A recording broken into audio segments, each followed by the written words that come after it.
जय श्री राधे महाराज जी। महाराज जी, मुझे मेरी पत्नी के प्रति बिल्कुल भी आकर्षण नहीं आ रहा। दूसरी स्त्रियों के प्रति मन आकर्षित होता है। नहीं मन को होना समझाना, चाहिए। नहीं, किसका समझाते प्रश्न है? समझाते थक गया। हाँ, नहीं, बिल्कुल नहीं होना चाहिए बच्चा। खास बात समझो तुम। देखो, अब खास बात ये है कि ये चमड़ी का खेल है। यहाँ मलाशय, मूत्राशय, कुछ खास बात कहीं सोने के नहीं लगे अंग, कहीं हीरा जवाहरात के अंग नहीं बने, सब मांस के बने और सब मलमूत्र के द्वार हैं।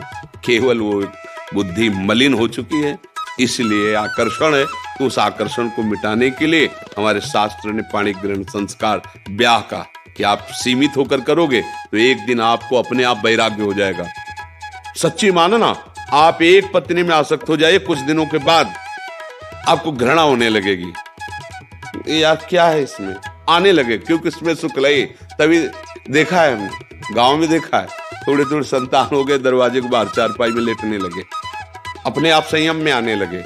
धर्म, अगर आप दूसरी माताओं बहनों की तरफ देखोगे तो ये लिख लो हमारी बात, तुम्हारी कामाशक्ति बढ़ती जाएगी और तुम्हें ऐसा विश्वास होगा कि इसमें सुख है, और वो ऐसी जगह फंसाएगा कि तुम्हारी फिर जो हालत होगी वो ना अंदर से ना बाहर से तुम झेल नहीं पाओगे।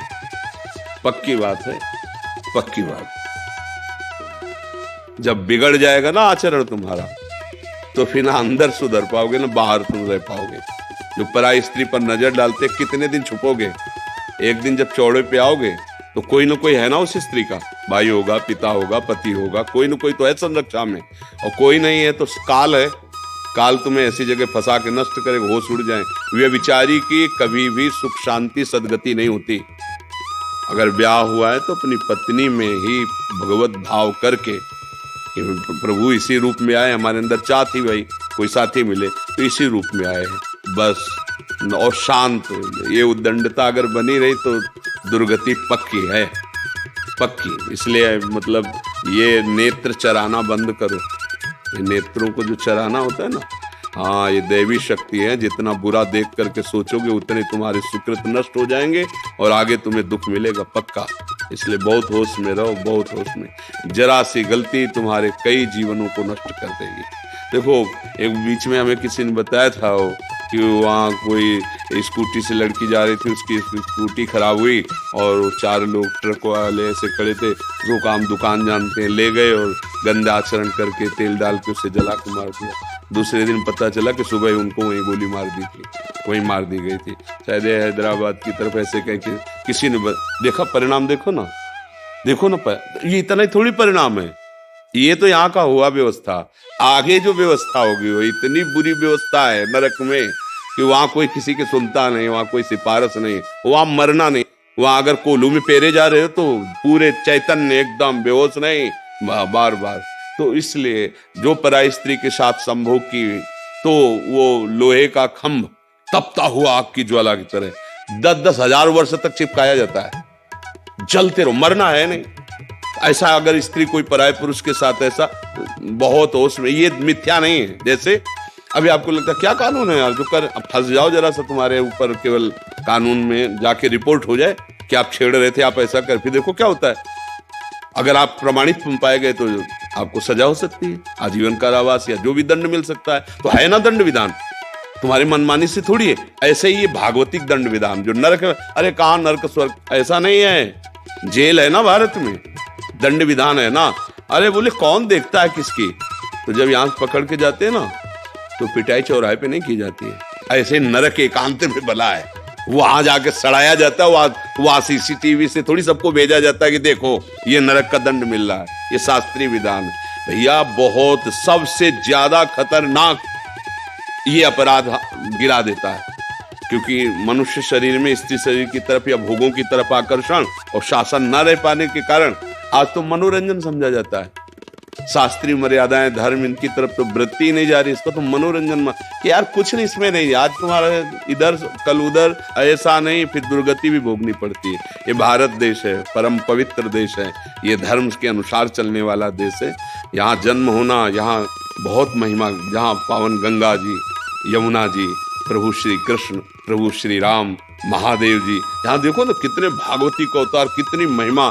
और ऐसे देश में पैदा होके विदेशी आचरणों का अनुकरण करे, बहुत सावधान, बहुत सावधान, ये गलती होने ही ना पावे। बहुत जो चाहे अपन कल्याणा, सुजस सुबत शुभ गति शुभ नाना, सो परनार लीलार गोसाई, तजो चौथ के चंद किनाए। दूसरी माताओं बहनों को काम दृष्टि से देखने का मतलब अपने सर्वनाश का निमंत्रण देना। बहुत होश में, अगर कभी कोई ऐसा संयोग बनता है तो उसे हाथ जोड़ के समझाना होता है, नहीं नहीं नहीं, आप अपने धर्म से चलिए, मैं ऐसा नहीं कर सकता। जैसे उर्वशी जी अर्जुन को वहां स्वर्ग में, तो उन्होंने कहा आप माता कुंती के समान पूज्य, हम ऐसा नहीं। तो उनका जान नपुंसक को साफ स्वीकार कर लिया, गलत नहीं। तो अपने धर्म से चलोगे तो भगवान रक्षा करते। वही साफ वरदान का काम बना, जो अज्ञातवास में वही काम कर गया। नहीं तो कैसे इतना बड़ा महारथी छुपता। देखो वो लगा साप दे दिया, पर धर्म से थे तो वरदान का काम बन गया, अज्ञातवास में वो काम आ गया। इसलिए धर्म से चलो, कभी हानि होने वाली नहीं। बहुत अच्छा भी आपका हृदय है जो आप अपने दोस्त को पकड़ पा रहे हैं और उससे निवृत्त होना चाहते हैं। कभी ऐसी गलती मत करना। नहीं नहीं, ये सब वो भयानक पाप है जो मतलब बिल्कुल नष्ट कर देते हैं। आज समाज इस बात को नहीं देख रही। बहुत खुशी होते हैं जब किसी के साथ गंदा व्यवहार करने का अवसर मिलता है, समझते मानो मैंने बाजी जीत ली। जीत नहीं ली, इसका परिणाम जब आएगा तब, चाहे स्त्री हो चाहे पुरुष हो, जब परिणाम आएगा तब देखना। थोड़ा हमारे मालिक के दरबार में रजिस्टर विलंब से खुलता है। अनंत ब्रह्मांडों के जीव हैं, पर जिस दिन खुलेगा तुम्हारे पूरी खा पानी पा जाएंगे, पक्का समझ लेना। वो आग कोई घूस नहीं चलती और कोई वकालत नहीं चलती, सीधा और करेक्ट। भ्रम नहीं हो सकता। ऐसा नहीं कि मैंने ऐसा नहीं किया था, ऐसा नहीं है। वो तुम्हारे हृदय में ही बैठा है। एक बार स्वीकृति उसको कराई जाती है, ऐसा हुआ कि नहीं उसको दिखाई दे रहा, बस तुरंत उसको भोग दंड मिलता है उसका। इसलिए बचो, राधा राधा राधा इसीलिए कहते हैं नाम संकीर्तनम यस्य सर्व पाप प्रणाशनम। जिनका नाम कीर्तन करने से सारे पाप नष्ट हो जाते हैं। सबसे गलतियां होती हैं, प्रभु क्षमा भी करते हैं। तो राधा राधा नाम जप करो, कभी ऐसा नहीं। माताओं बहनों की तरफ ये देवी शक्ति है, जो अपने पाणी ग्रहण करके धर्म के अनुसार स्वीकार किया वही भाव रखो। नहीं ब्याह हुआ तो संयम से रहो, भजन करो, मुक्त हो जाओ। भगवान ने मनुष्य जीवन भोगों के लिए नहीं, भजन के लिए दिया है।